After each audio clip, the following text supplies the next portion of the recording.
Kita beralih ke informasi lain pemirsa. Raffi Ahmad buka suara usai namanya terseret dalam kasus dugaan suap impor barang di Ditjen Bea Cukai. Sementara KPK menyebut barang titipan Raffi Ahmad bukanlah penyelundupan.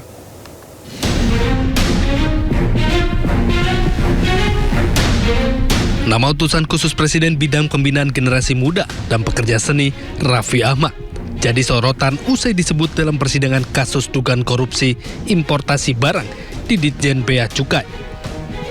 Raffi Ahmad pun menggandeng pengacara Hotman Paris Hutapea untuk memberikan pendampingan hukum dan meluruskan berbagai informasi yang beredar. Sementara itu, Komisi Pemberantasan Korupsi menyebut nama Raffi muncul di persidangan karena diduga pernah menitip barang elektronik ke pihak Blu-ray Kargo. Namun KPK belum mengembangkan hal tersebut dalam penyidikan perkara Bea Cukai tersebut. Nama Raffi Ahmad mencuat dalam persidangan di Pengadilan Tipikor. Jaksa KPK menggali keterangan sejumlah saksi terkait aktivitas pengiriman barang dari Amerika Serikat ke Indonesia melalui jaringan Blu-ray Kargo. Dari Jakarta, Tim Liputan iNews melaporkan. Kepala Staf Kepresidenan atau KSP Dudung Abdurrahman membantah isu yang menyebutnya memiliki dapur MBG dari mantan Kepala BGN Dadan Hindayana. Dudung bahkan berjanji memberi hadiah jika ada yang bisa menemukan dapur MBG milik dia.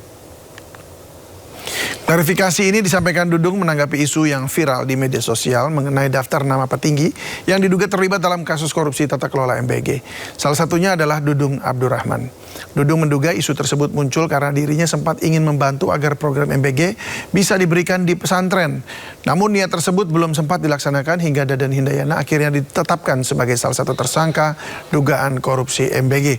Tak hanya menyampaikan klarifikasi, Dudung juga menyatakan dirinya berani memberi hadiah jika ada yang bisa menemukan dapur MBG miliknya. Satu hal saya ingin menyampaikan klarifikasi, ada berita Pak Dudung katanya punya titik melalui Pak Dadan. Saya informasikan. Jadi beberapa bulan yang lalu, mungkin 6 bulan yang lalu, saya kan dekat dengan pesantren. Ada pengurus-pengurus pesantren itu, ada Abah Junaidi, ada Ustadz Iskandar. Itu menyampaikan kepada saya bahwa ada program memang pesantren ya untuk sebagai sasaran penerima manfaat, karena di pesantren itu kan ada santrinya 4.000, ada yang 5.000, sehingga bisa ditetapkan sebagai titik untuk dapurnya. Nah kemudian minta dikenalkan dengan Pak Dadan.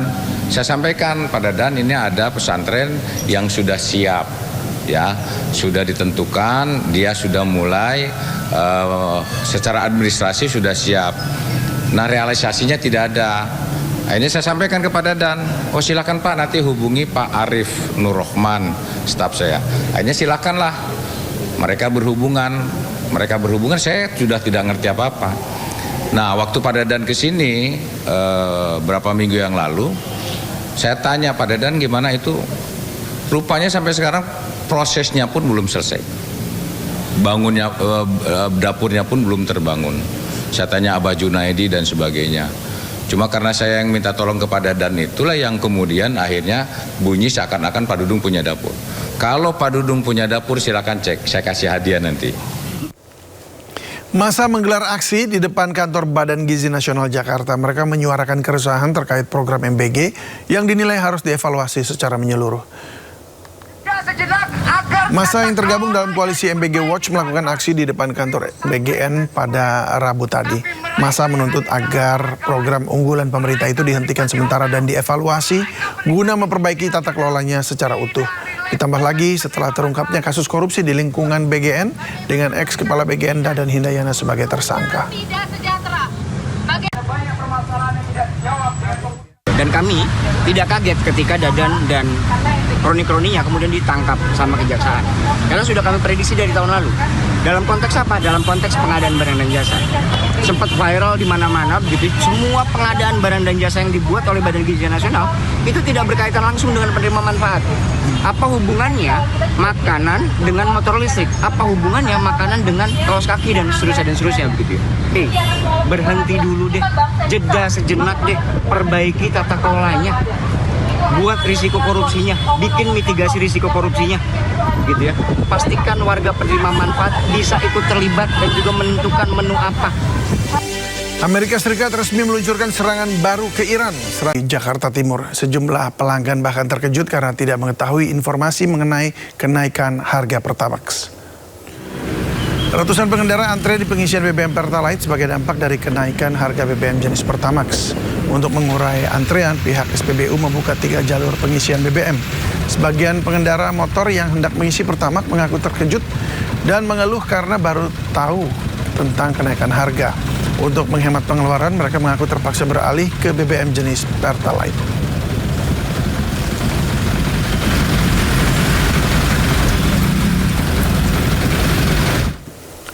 Pemirsa, kenaikan harga Pertamax membuat sejumlah warga kaget. Lantas bagaimana kondisi terkini di SPBU?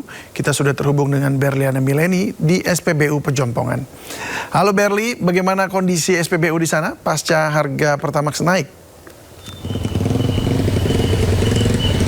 Ya, selamat sore David dan juga pemirsa. Untuk situasi dan kondisi saat ini tepatnya di SPBU Pejompongan, seperti yang Anda dapat saksikan di layar kaca Anda, memang ini sejak pukul 3 sore tadi ini memang terlihat ada antrian yang mengular bagi masyarakat yang hendak mengisi bahan bakar. Banyak juga dari ojek online ataupun masyarakat yang nampaknya memang di jam-jam sibuk seperti saat ini banyak juga dari mereka yang mengisi Pertalite, kemudian juga untuk ojek-ojek online juga tadi saya lihat ada yang banyak yang mengisi Pertalite, tapi ada juga masyarakat yang memang kalau Anda perhatikan ini juga masih mengantri di bagian pengisian Pertamax. Nah, sebagai informasi David dan juga pemirsa, memang sejak pukul malam tadi 00 tepatnya di hari Rabu 10 Juni 2026 ini pemerintah secara resmi menaikkan harga Pertamax ataupun bahan bakar non subsidi baik dari Pertamax ataupun dari Pertamax Green 95. Kenaikan ini sangat signifikan David dan juga pemirsa. Kalau untuk dari Pertamax sendiri ini yang dari semulanya ini dikenakan di harga Rp12.300 per liter ini menjadi Rp16.250. Kemudian untuk yang Pertamax Green 95 ini juga mengalami kenaikan yang semula dari Rp12.900 ini menjadi Rp17.000 per liter. Ini tentunya membuat beberapa dari masyarakat ini cukup kaget dan juga mengkhawatirkan karena kenaikan dari harga bahan bakar minyak ini cukup signifikan.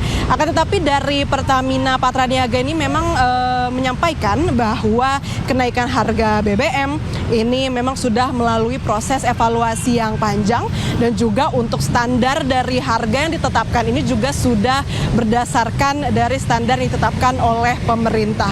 Akan tetapi David juga pemirsa, kalau kilas balik memang sebetulnya dari pemerintah ini sudah menjanjikan masyarakat untuk tidak menaikkan harga bahan bakar minyak baik yang subsidi maupun non subsidi, sehingga memang harapannya pastinya dari masyarakat ini pemerintah kembali menstabilkan harga bahan bakar karena memang yang ditakutkan adalah munculnya kenaikan harga di beberapa sektor lain seperti salah satunya kenaikan harga bahan pokok. Sementara kembali ke Anda David. Ya, Berli, kalau boleh tahu itu di belakang Anda yang seberapa banyak akhirnya pemotor atau pengendara yang beralih ke Pertalite ya? Ya David dan juga pemirsa, kalau misalnya saya pantau dari sejak sore tadi, memang yang paling ramai dan paling antrean yang mengular itu di beberapa sektor ataupun di gate yang bagian pengisian bahan bakar Pertalite. Tapi yang memang tepat di belakang saya ini yang memang khusus untuk mengisi Pertamax 92 ini tampaknya tidak terlalu mengular antriannya. Yang kalau saya pantau ini tadi sejak sore tadi memang yang paling panjang itu di bagian pengisian bahan bakar Pertalite. Tapi memang kalau dari saya pantau juga masih ada David dan juga pemirsa beberapa masyarakat ataupun ojek online yang nampaknya masih melakukan pengisian bahan bakar di bagian Pertamax. David. Baik Berliana, terima kasih banyak sudah melaporkan langsung dari SPBU Pejompongan. Selamat bertugas kembali.